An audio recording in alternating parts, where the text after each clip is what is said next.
What is going on, guys? Babs here. We are going to get right into another video, and this one is for Jason. And we're going to talk about heavy winds, what to add, what to aim. We're going to do something on Pebble, and we're going to do something on St. Andrews.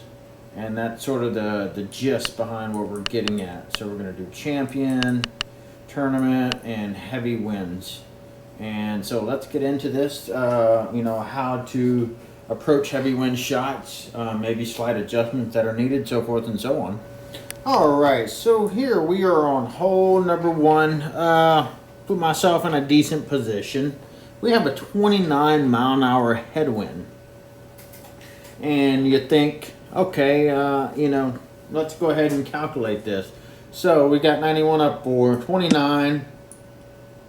I'm going to call this, 85 degree wind, 85, 90 degree wind. So if I put up these numbers into my calculator, if I'm just calculating, regularly, this would be 104 yards, but I can't do that. I have to compensate for this 29-mile-an-hour wind. So you need to add roughly 3 yards to this shot. I'm going to hit it 107 because there's a difference between the apex when you're hitting a shot like this. And I'll show you what I mean by that. Is if I just went with my normal calculations for lower moderate winds, I would get 104 yards. And this would be roughly my shot percentage right here. Aim this slide out here, and we'll hit this right on the nose. So we get 96 feet. And it's nice, 90. Comes off to the side, so you got to compensate for what your aim is. So keeping that in mind, we're looking at somewhere in this ballpark. And I'm going to add a yard or two, which is that percentage that you just saw me add. So instead of 30-something% spin, I hit 51% spin to compensate for the extra aim. And that's something to keep in mind, is that when you're aiming in heavy winds like this, you have to understand that the ball itself, is linear like this with this heavy wind. But the second you start moving away from the flag, now the ball has a lot more room to travel. So in order for it to compensate for that extra yardage to travel through the air as you move away from the flag with this wind, you have to add power to it. Otherwise, it'll just come up ridiculously short right in this area and have a chance to maybe roll back. So that's the trick behind a shot like this, is as soon as you start moving away from the flag, now the ball has to come from here and not directly to the flag, but it has to come out to the right and then over. So that's why you add 2 or 3 yards to this situation. If you don't want to hit a sand wedge per se, you can hit a cut wedge. So you see how this is 93 apex? I'm going to hit a 9-iron punch. And that doesn't need as much aim. So I'm going to take it half a grid aim less. And we're going to hit this about 94% right in this ballpark. Slight late misting. And now you'll see my apex is only 75 feet instead of 93. And I'm basically right at the hole. So that is 2 methods in a situation like this to handle heavy winds.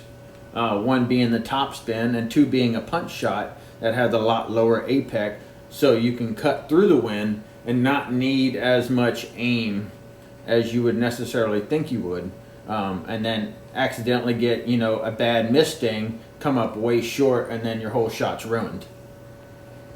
Alright, and here I put myself back on number 1, but I restarted the game a couple of times till we got this pretty crazy side wind.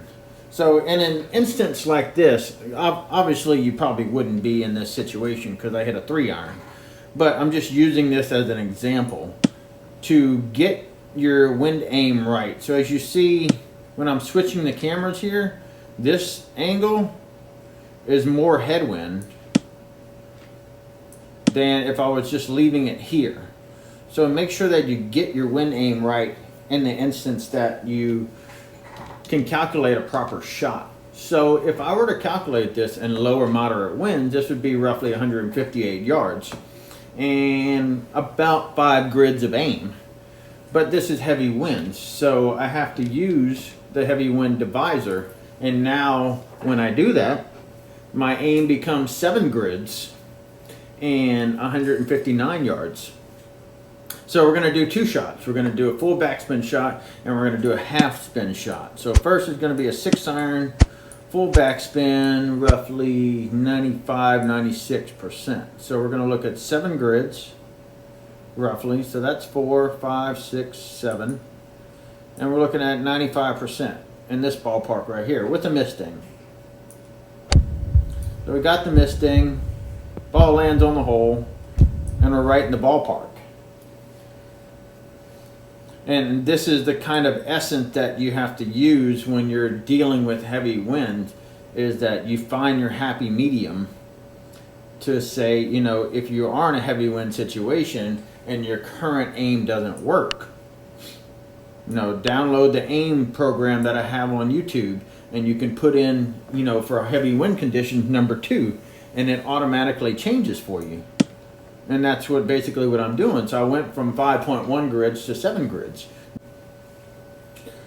Now, if you want to hit a half spin shot, like so, you can do that as well. And you would take a grid off of this shot. So we're looking at 5 right here and 6 right here.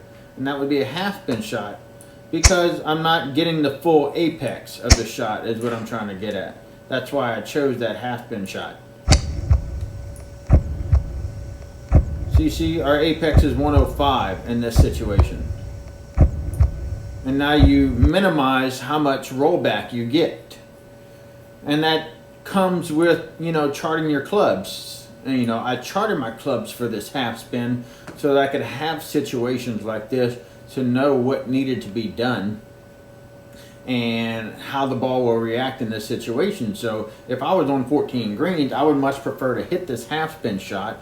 That way, as you can see, the green is moving right to left in this view, but it's also moving back to front.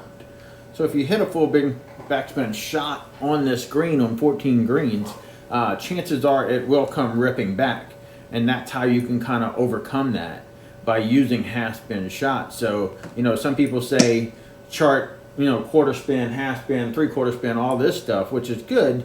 Just make sure that it, you know, accompanies your style of play, and that way it'll give you a better chance of getting the shot results that you want.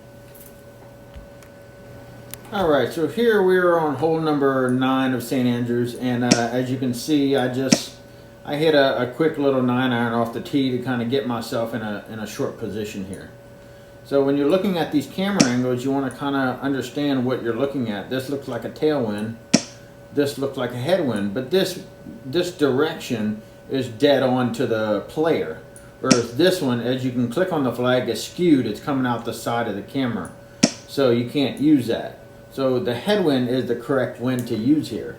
Now if I were to calculate this, this would be about 4.5 grids of aim on low moderate winds, but we're using 30-mile-an-hour winds. So in my wind aim calculator, you hit number 2 in this situation, and you get roughly 6.5 grids of aim. So let's put this on 6.5 grids of aim. So that's 4. So 6.5 will be right over here. And I'm looking at a 9-iron. And this is roughly a crosswind, so we're not necessarily trying to change the power of the crosswind. I'm just showing you the effect of the aim and how to use that in relation to the wind calculator. Slight misting, ball lands and skirts to the right. And as I mentioned in previous videos, that's what it's going to do in the direction the wind is blowing. So if that, you know, be it the case, you know, you could aim this 7 grids, in which case that would be over here in the bushes. If you want to take that approach by understanding that maybe I don't just want to land on the flag, I want to land to the left of the flag and have the ball roll towards the flag. So there, I landed to the left of the flag and rolled it to the right towards the flag. And that's just a matter of, you know, understanding your style of play. How do you want to play it? Do you want to land it here and roll away, or do you want to land it here and roll it towards the flag? Eventually, you know, you'll learn these things and incorporate it into your game. Alright, so last hole. Here we go. I put myself on number 3 here, but I backed myself up. As you can see, we're not way up here on the edge. So I wanted to use this 26-mile-an-hour wind to kind of give you guys some indication of what to expect here. So normally, if I were to calculate, you know, with my low wind divisor, I would get 177 yards. But I got to treat this as a headwind because St. Andrews blows pretty hard. So I need to use my heavy wind divisor. So that's going to add 3 yards to this shot after I've calculated it. So instead of 177, we want 180.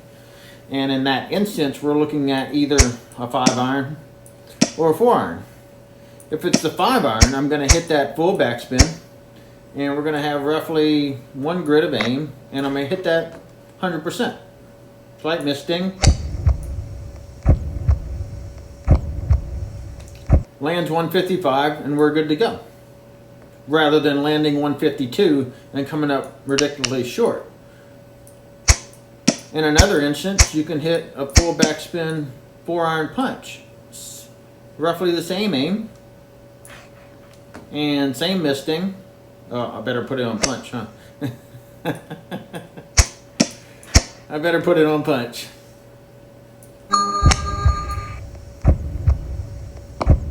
And land 158.